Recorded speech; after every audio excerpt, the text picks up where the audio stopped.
नमस्कार, capital TV का खास शो किस्सा यूपी का देख रहे हैं और मैं हूं आपके साथ शिवानी रतूड़ी। सियासत में एक नया बवाल शुरू हो गया है। स्वामी अविमुक्तेश्वरानंद के खिलाफ अब आशुतोष ब्रह्मचारी ने सुप्रीम कोर्ट का दरवाजा खटखटाया है। नाबालिग बटुकों के साथ दुष्कर्म और पॉक्सो एक्ट के मामले में इलाहाबाद हाई कोर्ट से उन्हें अग्रिम जमानत मिली है, जिसके बाद इस फैसले को सुप्रीम कोर्ट में चुनौती दी गई। माघ मेले से शुरू हुआ ये छोटा सा पालकी विवाद आज सियासत से लेकर जेल की दहलीज तक पहुंचा हुआ है। खुद को शंकराचार्य बताने वाले अविमुक्तेश्वरानंद आज सवालों के कटघरे में खड़े हैं। आंदोलन से लेकर सीएम योगी पर आरोप और चेतावनी, इस मामले ने यूपी की सियासत को गर्मा कर रखा और अब 3 मई से एक नई यात्रा की शुरुआत होने जा रही है। यानी ये मामला ठंडा होने का नाम नहीं ले रहा। एक नहीं, दो नहीं, चारों तरफ से स्वामी अविमुक्तेश्वरानंद घिरे हुए हैं। अग्रिम जमानत तो मिल गई है, लेकिन गिरफ्तारी की तलवार अभी भी लटकी हुई है। ऐसे में अब उन्हें कौन से नए झटके लगने वाले हैं और राजनीति का पारा कितना हाई होने वाला है, इसी पर चर्चा करने के लिए मेरे साथ स्टूडियो में मौजूद हैं कैपिटल टीवी के executive editor Rajeev Kumar. Sir, बहुत बहुत स्वागत है। धन्यवाद। सर, अब मामला सुप्रीम कोर्ट तक पहुंच गया, इसका अंत कहीं दिखाई नहीं दे रहा। देखिए, अंत तो दिखाई दे रहा है, सजा मिल जाएगी, अंत हो जाएगा। और ये अभी लीगल बैटल है, ये धीरे धीरे ही आगे बढ़ता है। इलाहाबाद हाई कोर्ट में जिस मामले की सुनवाई हुई, इन्होंने एंटीसिपेटरी बेल के लिए याचिका दायर की थी और उसके ऊपर जब सुनवाई हुई तो कानूनी पहलुओं पर ध्यान कम दिया गया, ज़्यादा ध्यान दिया गया चेहरे के ऊपर। यानी कि हाई कोर्ट में, सुप्रीम कोर्ट में कई बार ऐसा होता है कि ये जमानत जो दी जाती है वो चेहरा देख कर दी जाती है, जिसे एक तरह से फेस वेल कहा जाता है। चेहरा कौन है, सामने कौन खड़ा है, वकील कौन सामने खड़े हैं, या फिर किनके लिए वकालत करने आए हैं, कौन सा अपराध में शामिल लोग हैं, ये सारी चीज़ों पर ध्यान देने के बाद उसके बाद कानूनी पहलुओं को पीछे छोड़ दिया जाता है और फिर आगे रखा जाता है उस व्यक्ति को। एक बार ऐसा नहीं हुआ, राहुल गांधी के खिलाफ मामले चलते हैं, लोअर कोर्ट में उन्हें सजा दे दी जाती है, हाई कोर्ट तक वो सजा को बरकरार रखा जाता है, वो सुप्रीम कोर्ट में जाते हैं, सुप्रीम कोर्ट देखता है कि वहाँ पर बैठे हुए जज ये देखने लगते हैं कि लोअर कोर्ट, हाई कोर्ट, अगर सुप्रीम कोर्ट भी उन्हें इस सजा दे देगी तो फिर ये लगने लगेगा कि सिस्टम के ऊपर सवाल खड़ा किया जा रहा है और विपक्ष में हंगामा होगा, इसलिए इनको दे दी जानी चाहिए राहत। और फिर राहुल गांधी को राहत दे दी जाती है। एक दो ऐसे मामले नहीं है पॉलिटिशियन के खिलाफ जिसमें कई लोग सालों से बेल पर चल रहे हैं, उसके ऊपर सुनवाई ही नहीं हो रही है। राहुल गांधी 10-12 सालों से ये नेशनल हेराल्ड के मामले में जमानत पर बाहर हैं। अमित शाह को हत्यारा कहने के मामले में सुल्तानपुर की अदालत ने राहुल गांधी को नोटिस भेजा, वो गए, और जब नॉन अवेलेबल वारंट इशू करने की बात आई तो फिर जमानत लेने के लिए पहुंचे। 50-50 हज़ार के मुचलके पर जमानत दी गई, अभी तक जमानत पर है। एक दो ऐसे मामले नहीं हैं। उसी तरीके से अरविंद केजरीवाल को जब जमानत दी जानी थी तो मनी लॉन्ड्रिंग एक्ट, ये prevention of money laundering act, इसका ध्यान नहीं रखा गया कि ऐसे सामान्य स्थितियों में इस मामले में जमानत नहीं दी जा सकती। लेकिन फिर भी कहा क्या गया, ये डेमोक्रेसी है, यहाँ लेवल प्लेइंग फील्ड तैयार करना है। और लेवल प्लेइंग फील्ड कैसे तैयार होगा? अरविंद केजरीवाल जैसे नेता जब लोकसभा चुनाव के पहले प्रचार करने के लिए बाहर जाएंगे, केजरीवाल को जमानत दे दी गई।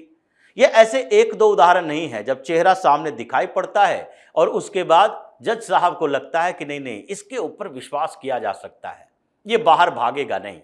और इसी विश्वास के कारण जब विश्वास टूटता है तो कई ऐसे लोग हैं, और इस तरह के तो कई लोग हैं ऐसे जो एक ही धर्म की बात नहीं कर रहे, अलग अलग मजहबों में कई ऐसे लोग हैं जो कि जब उनको लगता है कि गिरफ्तार होने वाले हैं तो फिर वो देश छोड़कर भाग जाता है।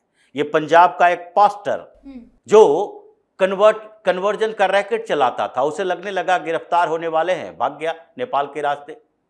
हालांकि कुछ समय के बाद किसी तरह से गिरफ्तारी हुई, लेकिन फिर भी भारत छोड़कर भाग गया, देश छोड़कर भाग गया। ऐसे कई और लोग हैं। एक तो भागकर यहाँ से गया और अपना आइलैंड कंट्री बना लिया, उसके ऊपर भी रेप के केसेस चल रहे थे। एक दो ऐसे लोग नहीं हैं, ये मुसलमानों में भी कई लोग ऐसे हैं। जैसे ये जाकिर नायक की बात है, जाकिर नायक भगोड़ा है। क्यों? क्योंकि उसके ऊपर टेरर फंडिंग के चार्जेस भी लगे हुए हैं। जब उसको लगने लगा अब गिरफ्तारी होगी तो बाहर नहीं निकल पाएंगे, देश छोड़कर चला गया। और ऐसे एक दो उदाहरण सामने में नहीं पड़े हैं, लेकिन फिर भी इन लोगों को अग्रिम जमानत देने की दिखी, और वो भी कानूनी प्रावधानों को दरकिनार करके। तो इसलिए इलाहाबाद हाई कोर्ट में जब सुनवाई हुई तो आशुतोष ब्रह्मचारी के वकील का कहना है कि उस समय इनके खिलाफ इतने सबूत हैं कि गिरफ्तारी पर रोक नहीं लगनी चाहिए, क्योंकि डिजिटल एविडेंस भी अभिमुक्तेश्वरानंद के खिलाफ है, जिसमें कुछ फुटेज दिखाए गए हैं। वो उन बच्चों की गवाही भी अभिमुक्तेश्वरानंद के खिलाफ है, कि जिसके खिलाफ खुद ही पीड़ित गवाह दे रहा है कि नहीं, हमारे साथ दुराचार हुआ है। ये एविडेंस काफ़ी नहीं है। अगर ये काफ़ी नहीं है तो पुलिस के इन्वेस्टिगेशन की रिपोर्ट देख लीजिए, जो कि टाइमलाइन निर्धारित करता है। वो अभी फैसले पर नहीं आएगा, लेकिन टाइमलाइन तो दिखाएगा कि नहीं, जिन लोगों ने आरोप लगाया उस समय अभिमुक्तेश्वरानंद और उसके चेलों के साथ वो भी था कि नहीं। अगर था तो प्रथम दृष्टया तो ये दिखाई पड़ता है कि वो जिस जगह पर था उपस्थित और उसी जगह के बारे में आरोप लगा रहा है, तो नहीं, इस मामले में दम है और ये आरोपी से दोषी साबित किया जा सकता है। अब बाल यौन शोषण का मामला है और उसमें भी कोर्ट अगर इसे दरकिनार कर रही है तो फिर हायर जुडिशियरी में अंतिम पायदान है सुप्रीम कोर्ट, वहां तो जाना पड़ेगा। तो अभिमुक्तेश्वरानंद को इतने दिन तक याचिका पर सुनवाई हुई, उसके बाद इलाहाबाद हाई कोर्ट ने कहा नहीं, अभी इनकी गिरफ्तारी नहीं हो सकती है, गिरफ्तारी पर पहले रोक लगा दिया। फिर उसके बाद इसे अग्रिम जमानत दे दी। अब अग्रिम जमानत देने के बाद अब तो चैलेंज सुप्रीम कोर्ट में ही करना था, तो इसलिए अभिमुक्तेश्वरानंद के खिलाफ सुप्रीम कोर्ट में सुनवाई होगी। अब ये देखना होगा कि हाई कोर्ट के जजों की तरह सुप्रीम कोर्ट के जज भी इस मामले के कानूनी पहलुओं को देखते हैं, यानी कि कानून में क्या कह रहा है, या फिर वो सामान्य मोरल पक्ष को देखते हैं कि नहीं नहीं, ये एक बहुत बड़े संत हैं, इनके खिलाफ शंकराचार्य का विवाद तो सुप्रीम कोर्ट में भी चल रहा है उत्तराधिकार को लेकर। तो सुप्रीम कोर्ट में अगर देखा जाता है कि नहीं नहीं, ये बहुत बड़े शंकराचार्य हैं, ये लोगों के कल्याण के लिए काम करते हैं, भगवा तिलकधारी हैं, तो ऐसे व्यक्ति जो कि पूरे हिंदुस्तान में फेमस है, दूसरे जगह भागकर जाएगा तो भी इसकी अपनी ही छवि खराब होगी।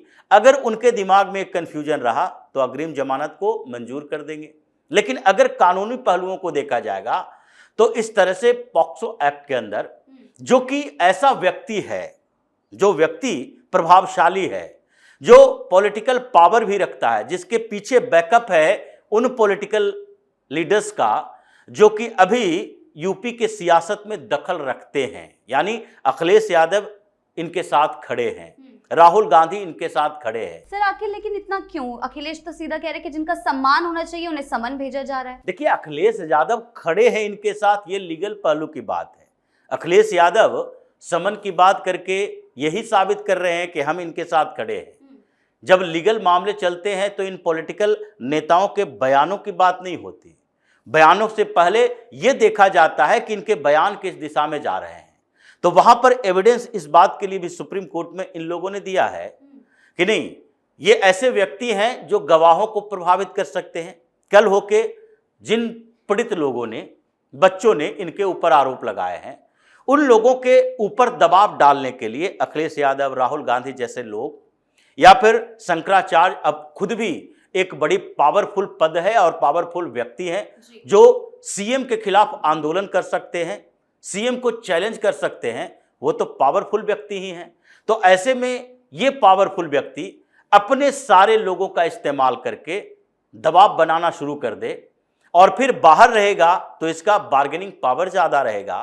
तो वैसी स्थिति में जो पीड़ित है वो अपनी ही बातों से मुकर जाएगा। ये पहली बार हुआ नहीं है। इतने जितने सारे गैंगस्टर के खिलाफ केस चलते रहे, ये जितने भी गैंगस्टर हैं, उत्तर प्रदेश में ही बात करें, अतीक अहमद खान हो या मुख्तार अंसारी के खिलाफ 100 से ज़्यादा मामले चल रहे थे, लेकिन गिरफ्तारी नहीं हो रही थी। हर बार क्या होता था, मुकदमे चल रहे हैं और जब सुनवाई आगे बढ़ी, सजा के ऊपर सुनवाई होनी थी, तो उस समय गवाह मुकर गए। पता चला गवाहों को किसी तरह से डराया धमकाया गया है, उसने गवाही ही पलट दी। तो जब गवाही नहीं रहेंगे, सबूत को तोड़ मरोड़ कर पेश किया जाएगा, तो उसके बाद सजा मिलेगी ही नहीं। तो इसी बात को लेकर सुप्रीम कोर्ट में ये लोग आर्गुमेंट देने गए हैं कि जो इतने पावरफुल व्यक्ति हैं और उनके खिलाफ अगर ऐसे आरोप लगे हैं, तो इसका मतलब जेल से बाहर रहते हैं तो एक दबाव बना सकते हैं उन बच्चों के ऊपर, उन बच्चों के परिवारों के ऊपर। हो सकता है जिस तरीके से आशुतोष ब्रह्मचारी के ऊपर कई हमले हुए हैं और वो वही दबाव में आ जाए, उन्हीं के ऊपर हमला किया जाए, उन्हीं के ऊपर उनके इर्द गिर्द के लोग जो उनके साथ खड़े हुए हैं उनके ऊपर दबाव बनाया जाए। पैसे भी खर्च किए जा सकते हैं ताकि जो पॉलिटिकल बैकअप मिला हुआ है अभिमुक्तेश्वरानंद को, वो तो पॉलिटिकल बैकअप इसी कारण से मिला हुआ है कि 2027 के विधानसभा चुनाव तक अभिमुक्तेश्वरानंद बाहर में आंदोलन करते रहे, हिंदुओं को भ्रमित करते रहे, ताकि इसका फायदा अपोजिशन में बैठे हुई समाजवादी पार्टी को हो, कांग्रेस को हो। तो इसका मतलब है कि ये लोग कोई और कॉन्स्पिरेसी कर सकता है कि कम से कम 2027 के चुनाव तक तो अभिमुक्तेश्वरानंद को जेल नहीं जाने देंगे।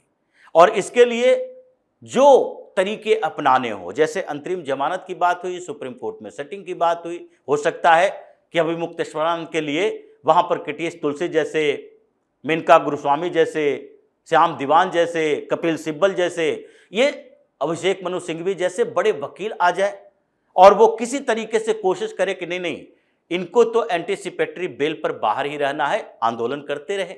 और ये आंदोलन की भी बात करेंगे सुप्रीम कोर्ट में कि हम आंदोलन करने के लिए निकले तो हमें गिरफ्तार करवाया जा रहा है। लेकिन ये सारे पैतरे तब तक चलेंगे जब तक कि एविडेंस में दम नहीं रहेगा। और एविडेंस अभी तक इनके खिलाफ है, सबूत इनके खिलाफ है, बच्चों का मामला है, बाल यौन शोषण का मामला है। तो इसलिए सुप्रीम कोर्ट से जैसे ही जमानत खारिज होगी, इनकी गिरफ्तारी पर रोक हटेगा या इनको पूछताछ के लिए बुलाने के लिए अनुमति मिल जाएगी स्पेशल टीम को, तो उसके बाद ही अभिमुक्तेश्वरानंद की गिरफ्तारी होगी।